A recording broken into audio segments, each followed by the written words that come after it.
جو اسٹیبلشمنٹ کے ہاتھوں استعمال ہوتے ہیں, جو سیاستدان استعمال ہوتے ہیں, ان کو ہم برا کیوں نہیں کہتے؟ دیر از اے ڈفرنس.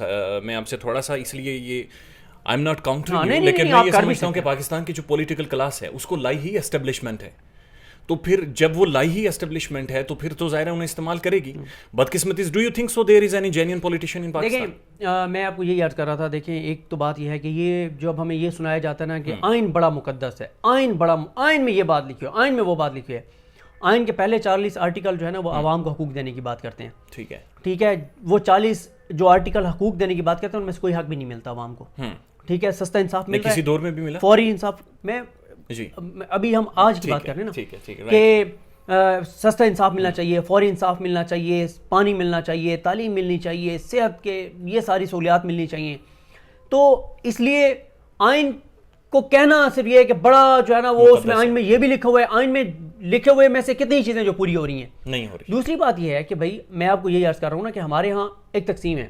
ہمارے ہاں ایک طبقہ وہ ہے جو اسٹیبلشمنٹ کی بھرپور جو اس کی مداخلت ہے معاملات میں, اس کو 100% سپورٹ کرتے ہیں, اور وہ جو کچھ ہیں جو 100% مخالفت کرتے ہیں, لیکن وہ پھر ساتھ ان پولیٹیشنز کو جو ان کے ہاتھوں استعمال ہوتے ہیں فوج کے ہاتھوں, ان کی مذمت نہیں کرتے.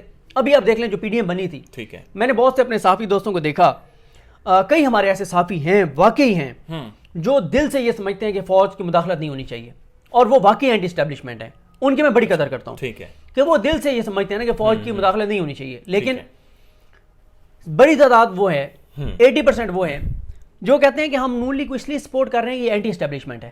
چلو شروع میں نے مان لیا کہ پی ڈی ایم بنی, انہوں نے کہا کہ کھڑی ہو گئی ہے اپنے پاؤں پہ نون لیگ, پہلے بہت استعمال ہوئے فوج کے ہاتھوں, اب انہوں نے کہا نہیں جی کوئی فوج کی مداخلت, اصول کی سیاست. وہ جو بلاول بھی نواز شریف کو مل کے آئے تھے نا کوٹ لاکھپت جیل میں, باہر آ کے کہا کہ نواز شریف نزدیاتی ہو گئے. نہیں, نواز شریف خود کہہ رہا تھا کہ میں نزدیاتی ہو گیا ہوں. میں نے کہا اچھا, میں ان کو کہتا تھا کہ یار یہ نہیں ہو سکتا نا, وہ کہتے نہیں نزدیاتی ہو گئے. میں نے کہا ٹھیک ہے, پتہ یہ چلا کہ جی محمد زبیر صاحب ملاقاتیں کر رہے تھے. ٹھیک ہے, اچھا پھر کہا گیا کہ جی بس ایک اور غلطی ہو گئی ہے.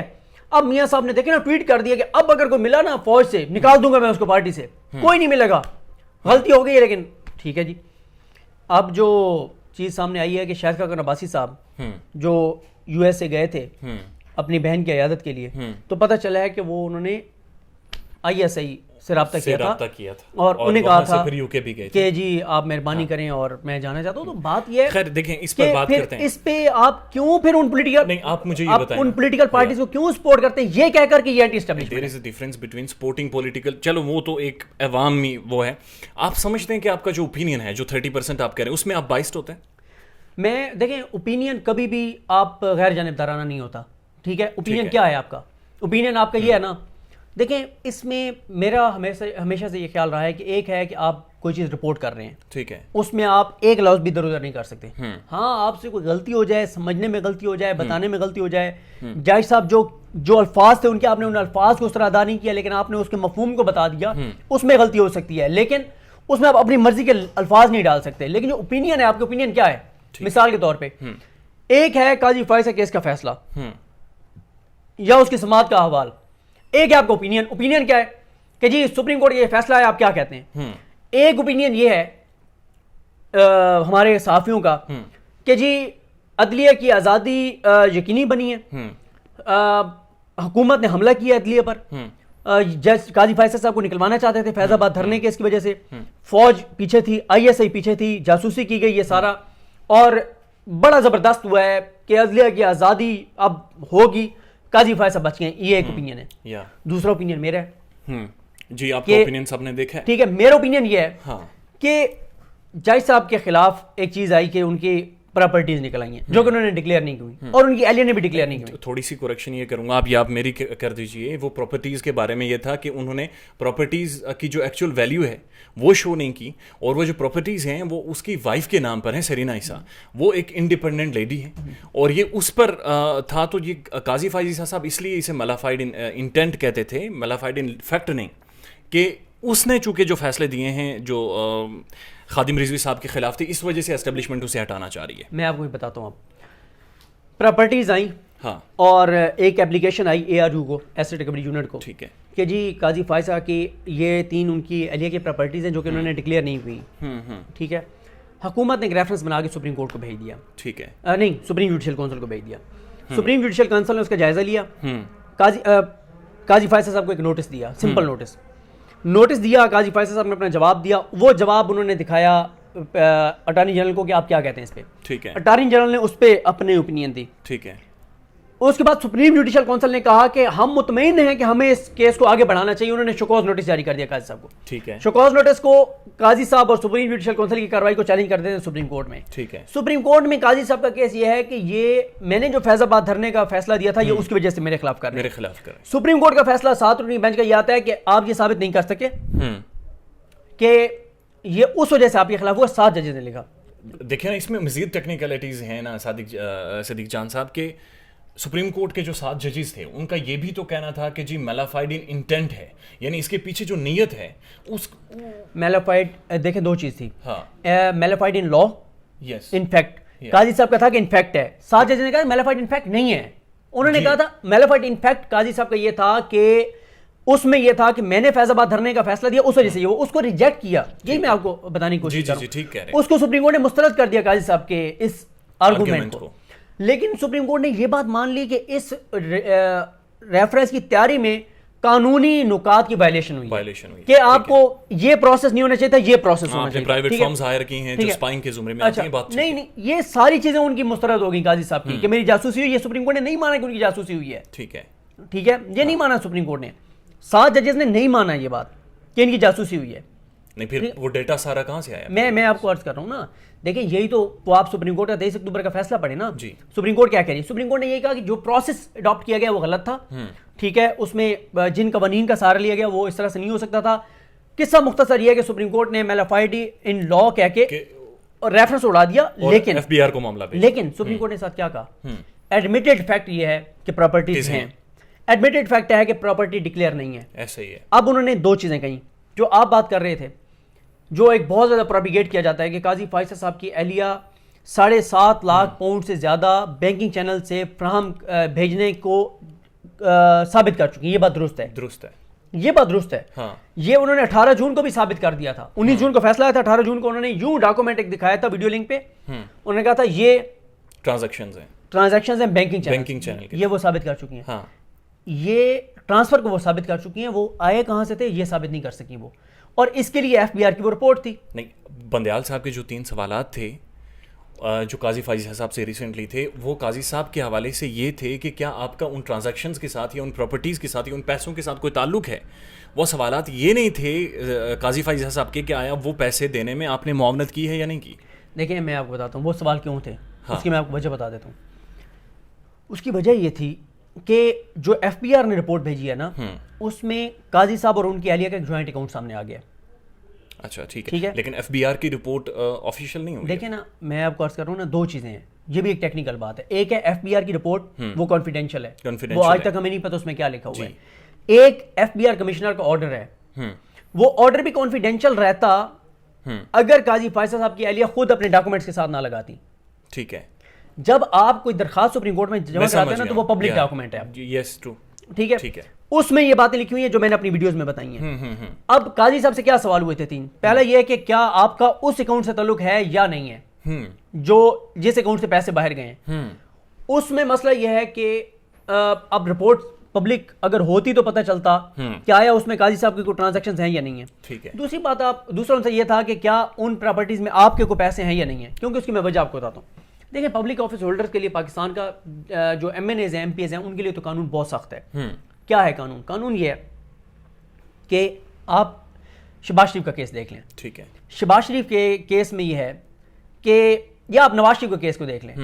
میں اس فیصلے کو 1000% سپورٹ کرتا ہوں کہ آئین نے جب لکھا ہوا ہے کہ آپ نے ہر چیز ڈکلیئر کرنی ہے تو آپ نے پھر ساری چیزیں بتانی ہیں. اچھا, یہ بات نواز شریف کی درست ہے کہ نواز شریف کو اس لیے نائل کیا گیا کہ انہوں نے ایک سیلری جو ہے جو کہ صرف ریسیویبل تھی وہ ڈکلیئر نہیں کی تھی. ٹھیک ہے. وہ یہ نواز شریف کہتے ہیں کہ میں نے تو وہ سیلری لی نہیں ہے تو میں کیوں ڈکلیئر کرتا. لیکن آئین میں لکھا ہوا ہے کہ ریسیویبل جو ہوگی وہ بھی آپ کا ایسٹ ہے, اس کو بھی آپ نے ڈکلیئر کرنا ہے. آپ نے نواز شریف کو جو وزیر اعظم تھا صرف اس بات پہ تاحیات نااہل کر دیا کہ تم نے ایک سیلری جو ریسیویبل تھی جو تمہیں ملنی تھی وہ تم نے ڈکلیئر نہیں کی. ٹھیک ہے. باقی جو نواز شریف کی چیزیں تھیں نا کہ العزیزیہ, فلیگ شپ, بچوں کے جدادیں, یہ وہ لندن فلیٹس, یہ ساری چیزیں سپریم کورٹ نے مان لی. نہیں, یہ ساری بھیج دی ٹرائل کورٹ. اچھا ٹرائل کورٹ میں کیا ہوا؟ ٹرائل کورٹ میں یہ ہوا کہ آپ کے اگر بیوی بچے, پبلک آفس ہولڈر کے اگر بیوی بچے اپنے اثاثے جسٹیفائی کرنے میں ناکام ہوتے ہیں تو اس کا ذمہ دار پبلک آفس ہولڈر ہوگا, ظاہر ہے جی. کیوں؟ مثال دیتا ہوں آپ کو, اگر وہ بچے اس پر ڈیپینڈنٹ ہے. دیکھیں قاضی صاحب کے اوپر یہ الزام نہیں ہے کہ قاضی صاحب نے کرپشن کیا, یہ لوٹ مار کیا, یہ الزام نہیں ہے, منی لانڈرنگ الزام نہیں. قاضی صاحب کو سمپل یہ ہے کہ بھائی آپ کی اہلیہ کی یہ پراپرٹیز ہیں, آپ کی اہلیہ اس کے سورس بتا دے. ان کی اہلیہ نے جو سورس بتایا وہ ڈاکومنٹ آپ پڑھیں, اس ڈاکومنٹ میں ایسی ایسی چیزیں ہیں جو ایف بی آر کی رپورٹ, کمشنر کا آرڈر تھا جو خود انہوں نے لگایا, ٹھیک ہے, اس میں وہ لکھتے ہیں کہ انہوں نے ہمیں کہا کہ میں نے زرعی زمین سے جو انکم آئی جی اس کو بھی ڈالا ادھر, اور اس کے ساتھ انہوں نے لکھا ہے وہ پڑھاتی تھی کسی اسکول میں, اچھا سنیں, اسکول میں جی, جو زرعی زمین کو انہوں نے کہا کہ میری اتنی زرعی زمین تھی, ادھر جو میری انکم تھی وہ بھی میں نے اس اکاؤنٹ میں ڈالی اور میں نے بھیج دیا فورن کرنسی اکاؤنٹ کے ذریعے باہر بھیجی. وہ کہتے ہیں کہ ہمیں کوئی ایسا یہ ثبوت نہیں دکھا سکیں کہ زرعی آمدن انہوں نے اس اکاؤنٹ میں جمع کرائی ہے جس سے انہوں نے باہر پراپرٹیز خریدی ہیں. دوسرا انہوں نے یہ لکھا ہے کہ یہ جو کہہ رہی ہیں کہ یہ 7.5 لاکھ پاؤنڈ باہر گئے ہیں, یہ اس سے پراپرٹی خریدی ہے, جب وہ یہ فارم بھر رہی تھیں یہ 7.5 لاکھ پاؤنڈ ٹکڑوں ٹکڑوں میں گئے ہیں نا, کبھی کچھ کبھی کچھ کبھی کچھ, جب وہ بھیج رہی تھیں تو ان میں سے بڑی تعداد, بڑا حصہ وہ ہے رقم کا جس کے اوپر جب انہوں نے فارم فل کیا تو انہوں نے کہا کہ یہ میں بچوں کی پڑھائی کے لیے بھیج رہی ہوں. ٹھیک ہے, ٹھیک ہے, کہنے کا مقصد یہ ہے کہ اس کو بالکل میں کنکلوڈ کرتا ہوں اپنی بات کو, کہ میرا یہ ہے کہ ایک جج کے اوپر الزام لگا, ایڈمیٹڈ فیکٹ سامنے آ گئے, احتساب کس نے کرنا تھا؟ ججز نے خود کرنا تھا اپنے جج کا احتساب, وہ وہاں سے کلیئر ہوتے ہیں نا جہاں پر. اچھا صدیق جان, چونکہ جب بھی آپ کسی اتنے انفارمڈ صحافی سے بات کرتے ہیں تو یہ بات پکی ہے کہ بات کہیں سے کہیں اور نکل جاتی ہے. خیر یہ تو ہم سنتے رہتے ہیں, بات صرف آج آپ کے اوپر ہوگی سر. مجھے یہ بتائیں کہ آپ یہ سمجھتے ہیں کہ عمران خان کو اسٹیبلشمنٹ لائی ہے؟ دیکھیں میں اس میں جو یہ عمران خان کا دیکھیں ایک ہوا 2013 میں بھی تھی, ٹھیک ہے, ایک یہ تبدیلی اور یہ ساری چیزیں. دوسرا یہ ہے کہ 2018 میں جب یہ عمران خان جب آئے, جب عمران خان وزیر اعظم بنے, تو آپ یہ تو کہہ سکتے ہیں کہ کسی حد تک ان کو اسٹیبلشمنٹ کا لانے میں کردار تھا, لیکن آپ یہ نہیں کہہ سکتے کہ ان کا بالکل کوئی ووٹر ہی نہیں, کوئی ووٹ نہیں تھا یا ان کی کوئی وہ نہیں تھی, وہ آپ نہیں کہہ سکتے. کیونکہ اس کی وجہ یہ ہے کہ عمران خان جو ہے وہ اس وقت جب الیکشن ہوئے تو پاور پولیٹکس ان کو کتنی آتی تھی یا نہیں آتی تھی, وننگ ہارسز اس سے پہلے ان کے ساتھ کتنے تھے یہ نہیں تھے, لیکن یہ ہے کہ وہ نواز شریف اور راشد زرداری دونوں سے زیادہ پاپولر تھے, اور پھر ان کو جو 2013 کے الیکشن کے بعد سمجھ آئی کہ وننگ ہارسز کو آپ کو لینا پڑے گا, اور وہ انہوں نے لیے. ٹھیک ہے, یعنی کہ عمران خان کا ایک مڈل کلاس, جو پڑھی لکھی مڈل کلاس ہے, وہ عمران خان کے ساتھ ثابت ہو چکی تھی. آپ کتنا وقت دیتے ہیں اپنے کام کو؟ 14 سے 16 گھنٹے ایوری ڈے روزانہ. اب سوتے کب ہیں؟ میں جب سپریم کورٹ جانا ہوتا تھا اس وقت مختلف ہوتا تھا, صبح 5 بجے سو گیا. کتنے عرصے سے آپ 14 سے 16 گھنٹے دے رہے ہیں؟ میں 2015 سے, یعنی پچھلے 5-6 سالوں سے لگاتار میں مسلسل, میں نے جب سے میں میڈیا میں آیا ہوں, مین اسٹریم میڈیا میں, تب سے میری. از اٹ لائک کہ آپ کی فیملی آپ سے شکایت نہیں کرتی؟ ظاہر ہے آپ فیملی والے ہیں. ہاں, میں اکثر یہ بات کہتا ہوں کہ میں جتنا میں نے یہ سفر طے کیا اس میں 70% جو کردار ہے وہ میری مسز کا ہے. شادی کے بعد کی بات کر رہا ہوں, پچھلے تقریباً 4 سال سے, کہ انہوں نے کمپرومائز کیا, ظاہر ہے. اچھا, یہ سب سے بڑی انٹرسٹنگ چیز ہے کہ ہم لوگ تھک جاتے ہیں یار 2-3 گھنٹے کام کرنے سے. ڈو یو تھنک آپ فیمس ہیں, آپ مشہور ہیں؟ دیکھیں ہوتا یہ ہے کہ میں اس کو نہیں کہوں گا اس طرح سے کہ جس طرح سے سمجھا جاتا ہے. بس ٹھیک ہے کہ آپ پہ کام کر رہے ہیں, وہ رجسٹرڈ ہو رہا ہے, اور رجسٹر ہو رہا ہے, وہ لوگ اس کو ایکنالج کر رہے ہیں. کچھ جو ہے وہ فیلنگ آتی ہے کہ یار میں ماشاءاللہ کم عمر میں اتنا فیمس ہو گیا ہوں, لوگ جانتے ہیں, پہچانتے ہیں. دیکھیں لوگ الحمدللہ بڑی تعداد میں جانتے ہیں, اللہ کا شکر ادا کرنا چاہیے, لیکن وہیں پہ تھوڑا سا یہ بھی بندے کو اپنی اوقات بھی نہیں بھولنی چاہیے, اور بندے کو تھوڑا سا اپنی اوقات عاجز رہنا چاہیے بندے کو.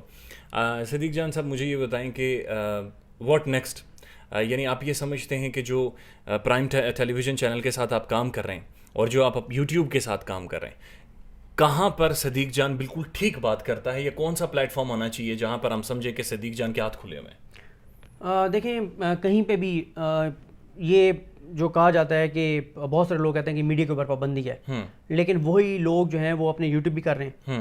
تو میں انہیں اکثر کہتا ہوں کہ جو آپ نے تیر آپ چلانا چاہتے تھے یا آپ بم چلانا چاہتے تھے, چینل نے آپ کو نہیں چلانے تھے, تو آپ اپنے یوٹیوب پہ چلائیں. ٹھیک ہے, تو اگر آپ کے پاس خبر ہے تو آپ کے پاس آپ اس کو فیس بک پہ بھی لکھ دیں گے نا, آپ اس کو لکھ کے واٹس ایپ گروپ میں بھی ڈال دیں گے تو وہ نہیں رکے خبر گی, بن جائے گی. ٹھیک ہے, تو نہیں آپ کے ہاتھ, آپ کہاں پر زیادہ کمفرٹیبل ہیں, یوٹیوب میں یا تو پھر چینل؟ یوٹیوب کا صرف یہ فائدہ ہوتا ہے کہ آپ اپنی مرضی سے بولتے ہیں, کتنا بولنا ہے, کتنی دیر بولنا ہے, کہاں بیٹھ کے بولنا ہے, کب بولنا ہے. چینل کا تھوڑا سا یہ ہوتا ہے کہ ٹائم آپ کے پاس لمیٹیڈ ہوتا ہے, آپ نے اس کم وقت میں اپنا وہ سارے جو خبر ہے وہ. تو اپنی کبھی پریشر آیا آپ پہ؟ پریشر, میں آپ کو ایک بات بتاؤں, پریشر جو ہے نا وہ جب بھی آپ خبر کر رہے ہو, اگر آپ کے پاس چیزیں ہیں نا تو پھر پریشر اگر کہیں سے آ بھی رہا ہو تو وہ میٹر نہیں کرتا. ٹھیک ہے, لیکن آپ کے پاس چیزیں ساری ہوں نا کہ آپ, اور باقی یہ ہوتا ہے کہ اگر آپ کوئی ایسی چیز کر رہے ہیں, آپ کسی کے خلاف بھی کر رہے ہیں جس کے آپ کے پاس کوئی ثبوت نہیں ہے, کوئی بات نہیں ہے, تو پھر آپ پہ پریشر آئے گا. اچھا مجھے یہ بتائیں کہ آپ سمجھتے ہیں کہ یوٹیوب ایک فائنینشیل ڈیپینڈیبل سورس ہے؟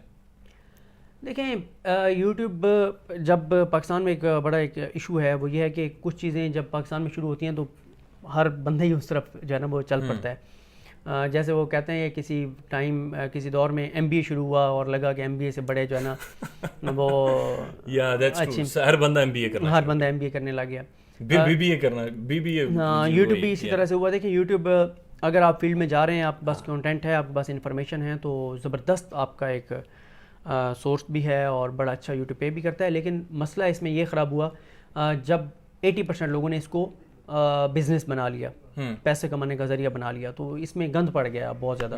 آپ چاہیں تو جواب نہ دیجیے گا, لیکن آپ کی جو فائنینشیل ڈپینڈنس ہے یوٹیوب کی انکم سے ہے یا چینل کی انکم سے؟